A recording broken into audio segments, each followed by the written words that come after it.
Let's all stand up, please. We'll start by your prayer. Tawagin natin si Brother Edgar for our opening prayer. And after that, Brother RJ will lead us in singing Blessed Assurance.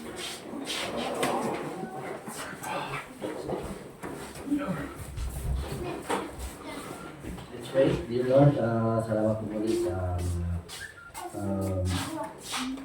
mga opportunity na kami po muli napakinig ng salita, and thank you for the lunch, and we pray na tapos po kami sa teaching this afternoon, and sa mga gagawin po namin ngayon po. And we pray in Jesus' name, Amen. Amen. Thank you. Be seated, please. Page 143, mga kapatid, Blessed Assurance. Page 143. Bawin po tayong lahat, amen? On the first verse, all together now, page 143, Blessed Assurance. On the first verse. Blessed Assurance, Jesus is mine. Oh, what a foretaste of glory divine. Heir of salvation, purchase of God, born of the Spirit, washed in His blood.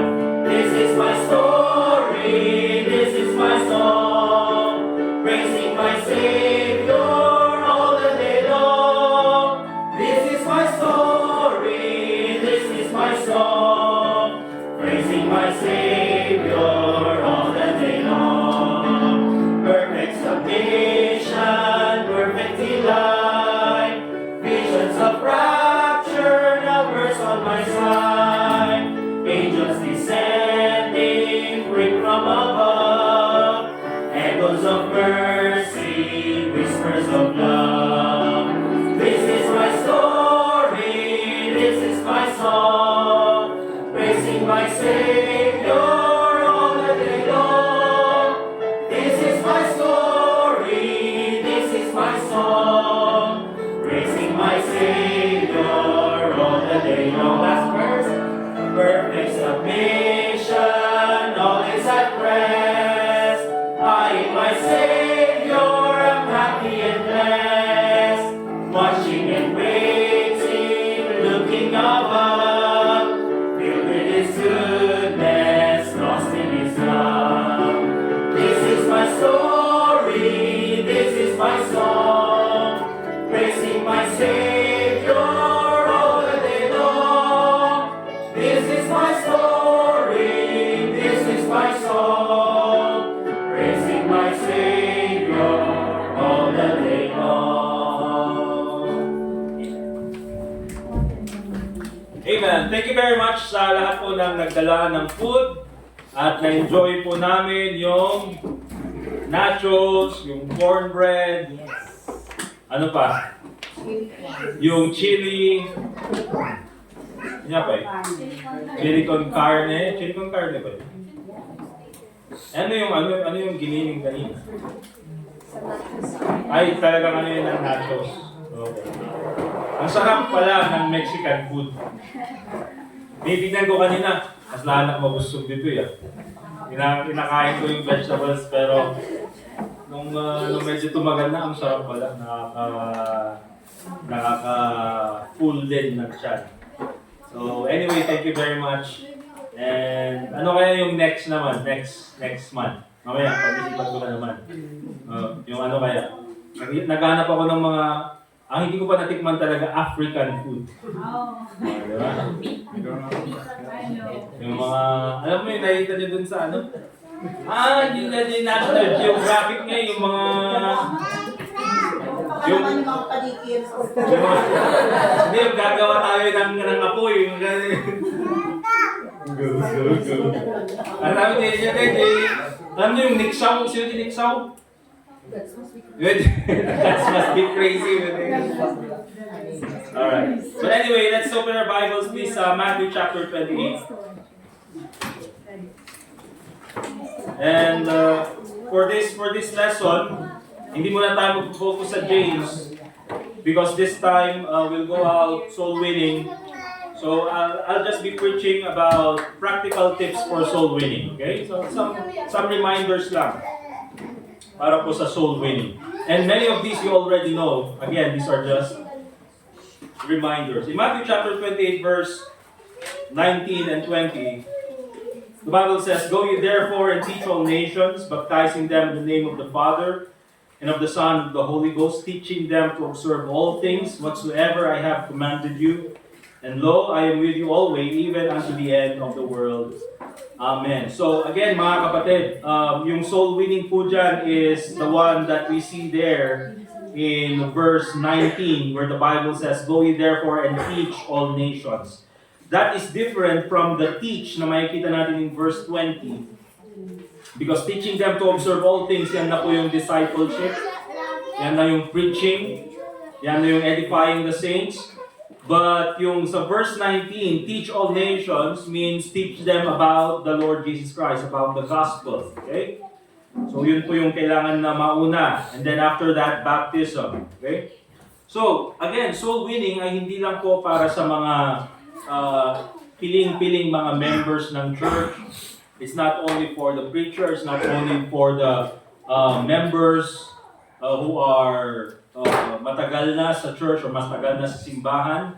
Even new members of the church or new believers can join in soul winning. Amen? Amen. And when we go kasi sa soul winning, it doesn't necessarily mean that you'll be the one sharing the gospel. And of course, that should be the goal of each and every one of us, na tayo sana ang mag-share din ng gospel. But if you're a new believer or if you're new sa soul winning, you can just join as a silent partner. Okay? Amen. Pwede po yan. At yan po mga kapatid, being a silent partner, in a sense, is not really silent. Bakit?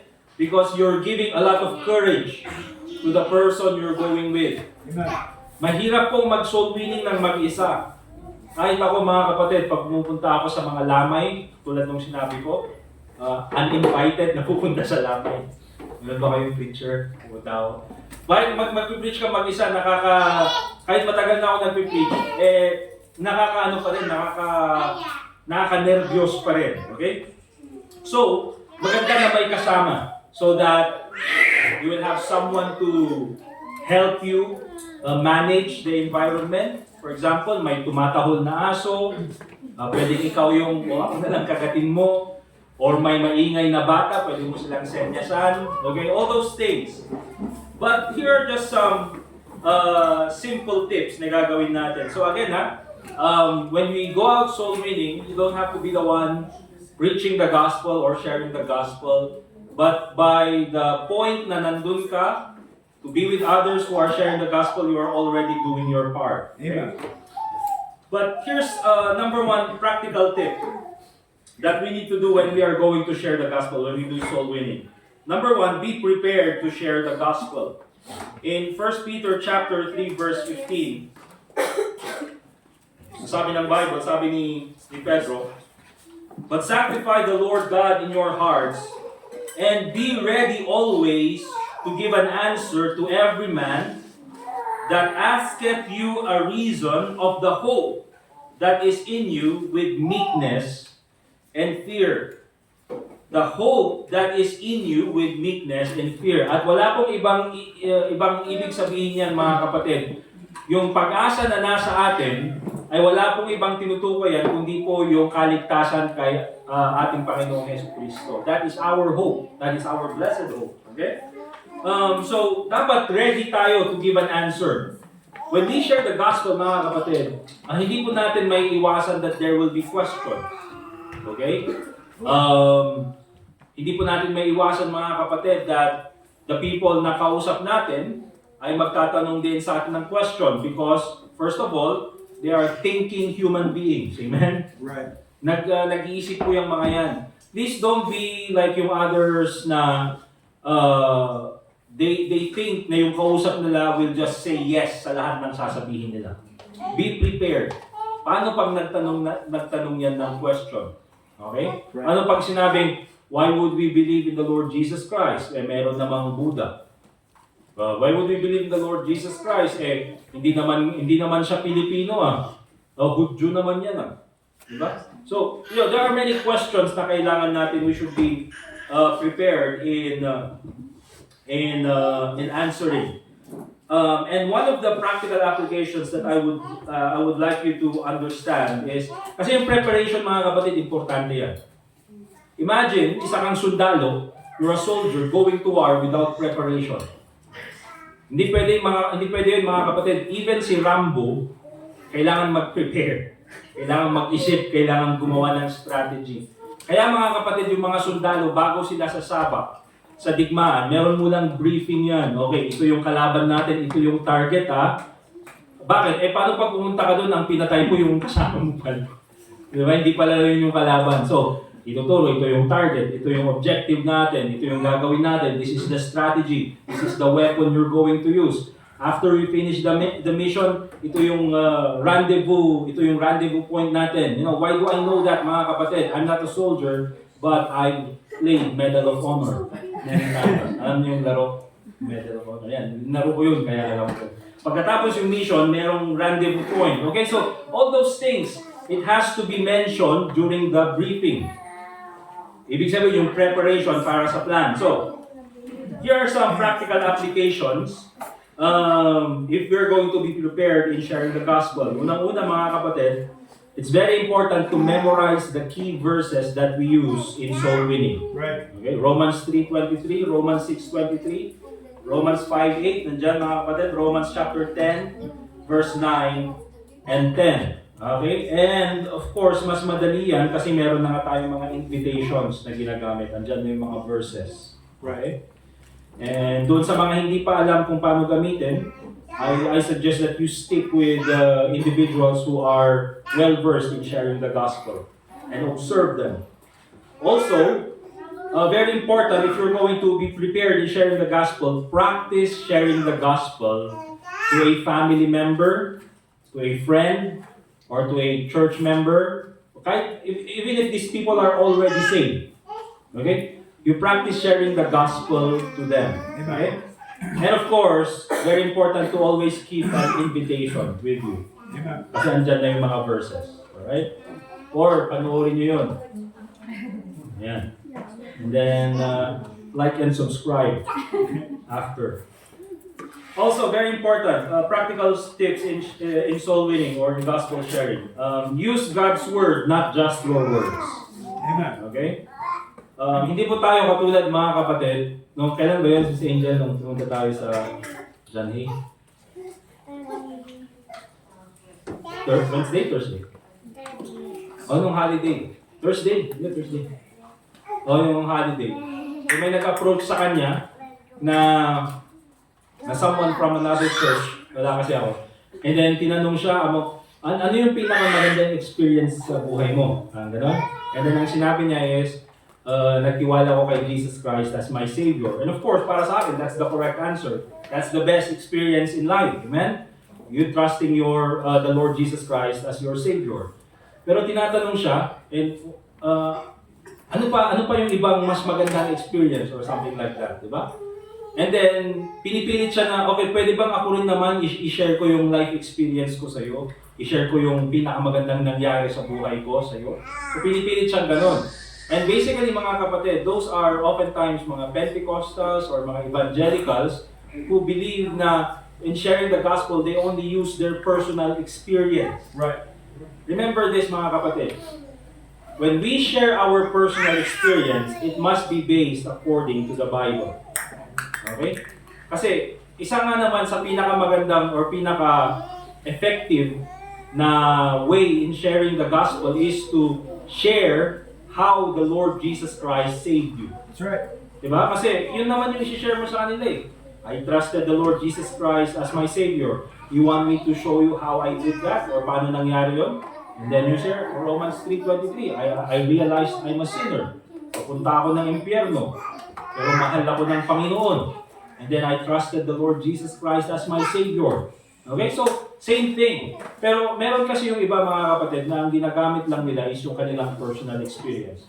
Remember this, in Hebrews chapter 4 verse 12, the Bible says, "For the word of God is quick and powerful and sharper than any two-edged sword." Mga kapatid, ang mag-e-explain ng kaligtasan to the sinner is the Bible itself Amen. and the Holy Spirit. Okay? Tignan nyo rin po yung 1 Corinthians chapter 1 verse 17.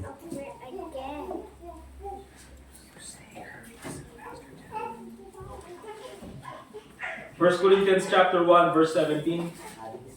At ang sabi ng Bible, for Christ sent me not to baptize, sabi ni Apostle Paul, but to preach the gospel, not with wisdom of words, lest the cross of Christ should be made of none effect. And meron din naman kasi mga kapatid, yung mga nag-share ng gospel, not actually to, para maligtas yung kanilang kausap, but oftentimes just to show off their intelligence, just to show off their understanding of theology. Diba? Kanina pinag-usapan nyo sa Sunday School na mention ni Brother RJ yung predestination, predestinate. And sa atin mga kapatid, I believe that's an important doctrine. Okay? Pero I believe yung predestinate, you don't have to mention to someone who is an unbeliever. Right. Kasi hindi pa naman nila kailangang maintindihan yun. What they only need to understand for now is the simplicity of the gospel. Right. Kasi minsan mga kapatid, we are using yung mga predestination. Oh, you need to be regenerated. Alam mo ba yung ibig sabihin ng regenerated? Ibig sabihin, yung spirito mong patay ay bubuhayin ng Panginoon, and then later on, you will be sanctified and glorified. Lahat na mga kapatid ng terms ng salvation ay ginamit mo na. In the end, the person you're talking to will sasabihin niya, uy, ang galing naman nun. Very intelligent. Ang galing naman niya. Ang ganda ng pagkakaintindi niya sa theology. However, mga kapatid, baka mamaya, instead na ang Panginoon ang mag-glorify, ikaw na tuloy. Bakit? Kaya yan yung sinasabi ni Paul, not with wisdom of words. Hindi ako magaling magsalita, sabi ni Apostle Paul. Lest the cross of Christ should be made of none effect. Right. Buti pa na hindi ako magaling magsalita. At least, yung cross ng Panginoon, the gospel of the Lord Jesus Christ, yun yung naiintindihan nila. Okay? So, here are some practical applications in using God's word, not just your words. Remember this mga kapatid, when witnessing, use Bible verses instead of just personal experiences. It's okay to use your personal experience as long as it is connected to the Bible verse you are talking about. Right. Wala pong masama doon. Yung woman at the well, ganun yung ginawa niya. Tinuro niya lang kay Jesus Christ. Okay? Also very important, when you're sharing the gospel, kung meron kayong Bible or may invitation, maganda rin, let the person read the portion of scriptures na pinag-usapan niyo. No? Pakibasa itong Romans 6:23, for the wages of sin is death, okay? Or Romans 3:23. It's okay, at least nagkakaroon kayo ng interaction. At saka ang importante doon, makita niya that what you're talking about is from the Bible. Right? So yun po, use God's word, not just your words. Number 3, share the gospel with love and compassion. Sabi ng Jude chapter 1 verse 22, and of some have compassion, making a difference, pulling them out of the fire. Mga kapatid, the reason why we go out and win souls is not only for the sake of soul winning, but because, first of all, we love God. Amen? If you love me, keep my commandments, sabi ng ating Panginoong Jesucristo. And you cannot also win souls without loving souls. Right. Kaya importante mga kapatid na yun po yung pairalin natin. Our love for souls, our love for them, na sana sila ay maligtas. We do not go out to win arguments. Amen? Right. We go out to win souls. Kasi mga kapatid, people will respond better if they see compassion from us. Right. Pag nakita nila na talagang nandun tayo for the sake of their soul.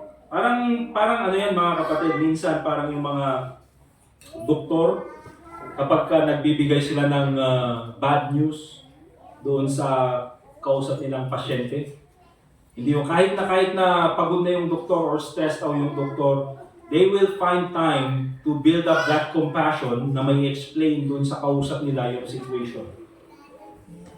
Kahit na pagod sila, Agora ka, babalin nga, ibagam dahito kaya, dahito ti result ni, di nakita tayo di yan, ti bayom sila. Agora ka, nabando kasi, uman na karoon ka, apang baga, 3 months lang ka nun, tinabati tabiyak mo. Di ba? 3 months lang ka nun, isip-isip pa kayo lang kita. Hindi mga kapatid, they try to, tell it to them, the bad news. Bad news yun mga kapatid They do it with a lot of compassion. Sa atin mga kapatid, we share the good news. Amen. So we do it with a lot of compassion. Amen. Here's the truth. Ikaw ay makasalanan. And by the way mga kapatid, the best way to show compassion is to show the love of God. Kaya ang pinaka-excited part ko when I share the gospel is the transition between Romans 6:23 and Romans 5:8. Amen. Diba? So, Romans 6:23, for the wages of sin is death. Lahat tayo ay makasalanang papunta ng impyerno. Pero alam niyo ba na mahal kayo ng Panginoon? That question alone, makikita mo yung, mahal ako ng Panginoon? Kasi ang sabi ng Bible, but God commended His love toward us in that while we were yet sinners, Christ died for us. You see? So, have that compassion mga kapatid. We are not there to win arguments. We are there to win souls. How do we do that? Practical applications. Listen to the person's concerns and questions with patience. Very important mga kapatid, especially sa mga when we do door knocking, that when they ask questions, you have the patience and basta yung patience na lang and the understanding to listen to their questions. You know why mga kapatid? Because you were the one who asked for attention. Ikaw yung lumapit. Ikaw yung pumatok doon sa pintuan. Ikaw yung pinapasok sa bahay. Tapos nag-share ka ng gospel. And then, sa kalagitnaan ng gospel, anong sabi? Uy, teka, may question ako. Anong sasabihin mo? Uy, teka lang. You will have your time after I share the gospel. You see mga kapatid, that is very rude. And kapag ganun yung sinabi mo, anong sasabihin? Instead na makinig sa'yo, ay ganyan pala, hindi na ako makikinig. Di ba? So it's better mga kapatid na, kahit na mahaba yung question or matagal yung question or minsan hindi related yung question, find time to answer it. Okay? Or if hindi mo kayang sagutin, we can come back to that later. Pwede kong tanungin yung aking kasama kung pwede niyang sagutin. But anyway, ito yung sinasabi, ito yung pinag-usapan natin about the gospel. But at least you still entertain the question. Amen. Hindi mo yung parang, diba? So have that patience. Okay? Again, speak with kindness. And very important. Just share the gospel with love and compassion. Number 4, pray for the Holy Spirit's guidance. So very important. The Bible says in Acts chapter 1 verse 8, but ye shall receive power. After that the Holy Ghost is come upon you, and ye shall be witnesses unto me both in Jerusalem and in Judea and in Samaria and unto the uttermost part of the earth. Remember this mga kapatid. Soul winning is the work of the Holy Spirit. Okay? Tayo lang mga kapatid, we are just the instrument of the Holy Spirit. Tayo lang yung mouthpiece ng Holy Spirit. Kaya minsan mga kapatid, even though sometimes we don't feel like going soul winning, people still get saved. Because it's not about how you feel, it's about the Holy Spirit. Right. Si Jonah mga kapatid, he went to Nineveh. And he didn't want to share the message from God sa mga tao na nandun sa Nineveh because of their wickedness. But the Bible says, the whole city, halos lahat ng tao, they were saved. Yung puso ni Jonah was not really for the salvation of the people ng Nineveh. But God saved them, you know why? Because it's the work of the Holy Spirit. Amen. Okay? Hindi po sa atin. But of course, we just try to do our best and share the gospel as best as we can. So, here are some practical applications. Before going out to witness, ask God to give you boldness and wisdom. Yan po yung gagawin natin later on. We will pray before we go out and share the gospel. If someone rejects the gospel, continue praying for them and God can still work in their heart. ito po ginagawa ko minsan. I don't do it all the time. But I do it sometimes, especially kung mahaba yung oras. Or nakita ko naman na receptive yung tao, kaso, may importante lang sigurong ginagawa. So what I do is kapag sinabi niyang hindi pwede, I just go ahead and say, okay lang ba na ipag-pray kita ngayon? Okay? And is there something na gusto mong ipag-pray? And sasabihin niya ganyan. Usually, ang prayer request nila is yung health. Okay? And so yun, ipag-pray namin. No? Salamat po sa oras na ito, nakausap ko ito. And then, pray na ikaw po Panginoon ang magbigay sa kanya ng magandang kalusugan. Okay? And then after that, after mag-pray, I will say goodbye. And then, after a few days or even a week, after kung pumunta the first time, the people most likely will be receptive. Right. Bakit? Because you prayed for them, and that's something that they will not forget. Okay? So maganda na gawin yun if they reject you.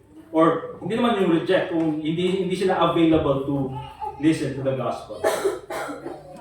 Alright, and lastly mga kapatid, don't be discouraged by rejection. Later on sa mga lalabas, again, sa mga nag-soul winning, you already know this, you will be rejected. Amen? Totoo yan, hindi po lahat ay tatanggap doon sa gospel. But please, do not be discouraged. Look at Acts chapter 17, verse 32.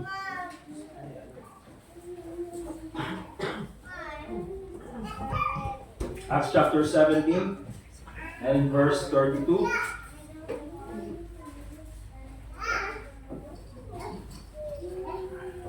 The Bible says, and verse 32, and when they had heard of the resurrection of the dead, some mocked and others said, we will hear thee again of this matter.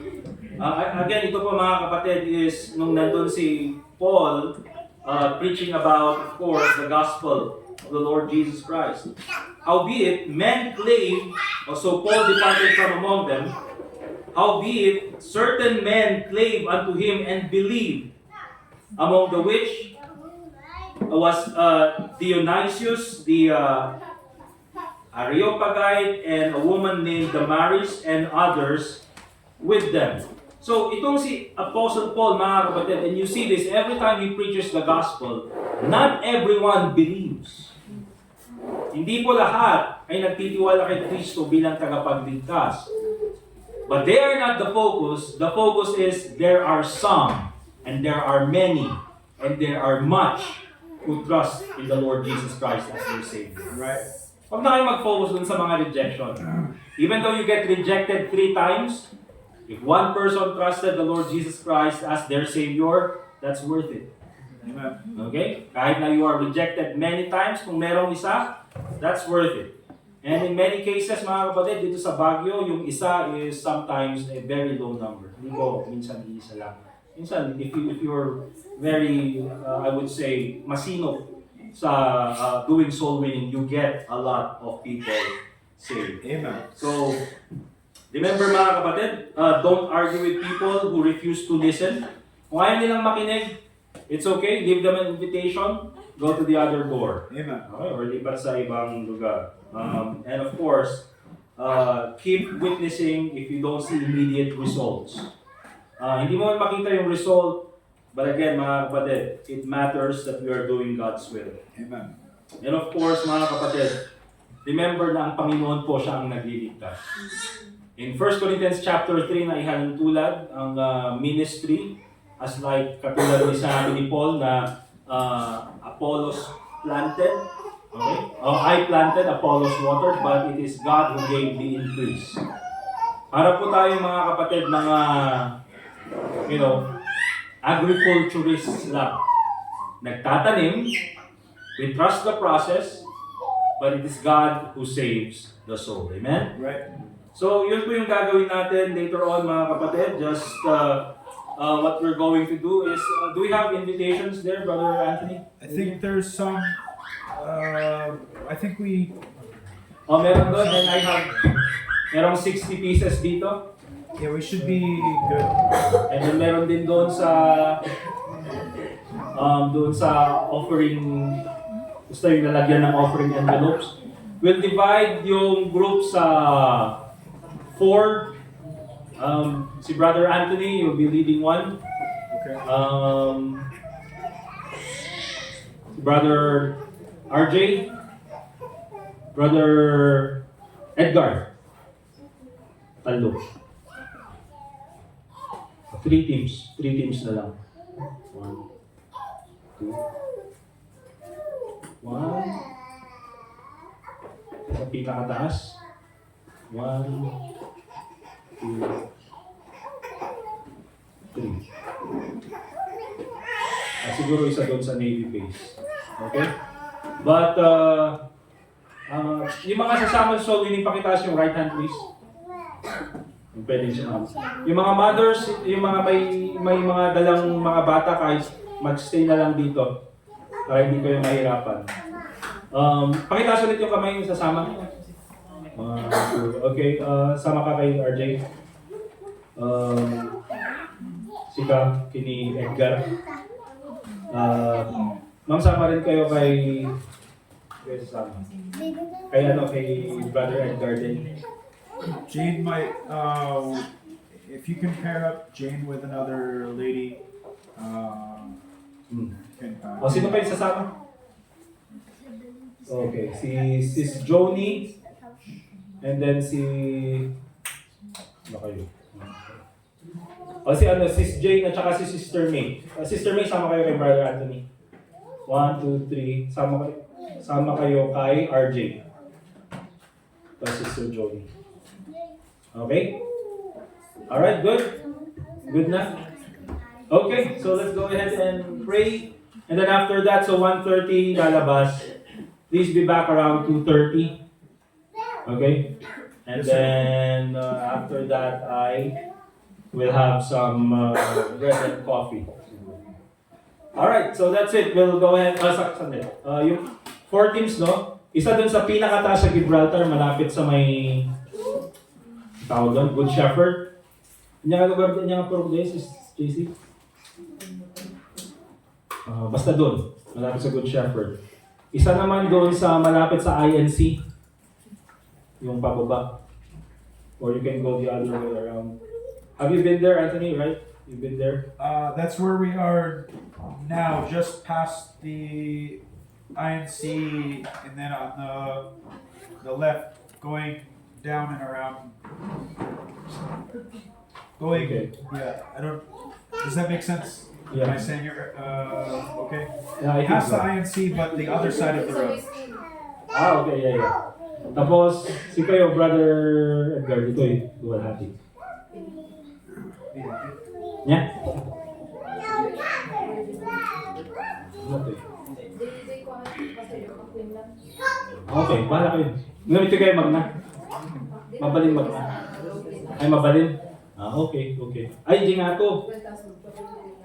Okay. Alright, tapos, yung iba sa Navy base. Doon sa malapit sa Baptist Church doon. Hindi, joke. Malayo. Kasi doon sa Adele sa akin, di ba? Nandito po kami yung mga kasama ni Sis JC sa yung Hindi, joke. Wala nang balik po. Alright, so that's it. Let's go ahead and close in prayer. Ken, sino yung ba ang pag-go? Very good. Real quick, who will be going? Who's going with me? I told them, I think Sis May, Okay. and then sino ba? And Sis Jane, and that Dustin. Okay. Okay, alright. Wala, 1, 3. Tatlong group pala. Okay, let's go ahead and pray. Dear God, Heavenly Father, once again, we thank you for this time na pwede po kaming mag-minister ulit sa inyo through sharing the gospel. Lord, I pray that you keep us safe as we go out. Ikaw po sana, Panginoon, magligtas ng maraming kaluluwa ngayong oras na ito. I pray, Lord, na pangalan mo po ang mabigyan ng kalwalhatian sa lahat ng aming gagawin. And I also pray in the name of the Lord Jesus Christ. Amen. Amen. Kunin niyo si Jeline. Ito eh. Your yours a real one or is it the real one or fake one? Sis Jonas, I got this one. Miss Jace. Sino pa group ko ba? I just that's one of the ones I was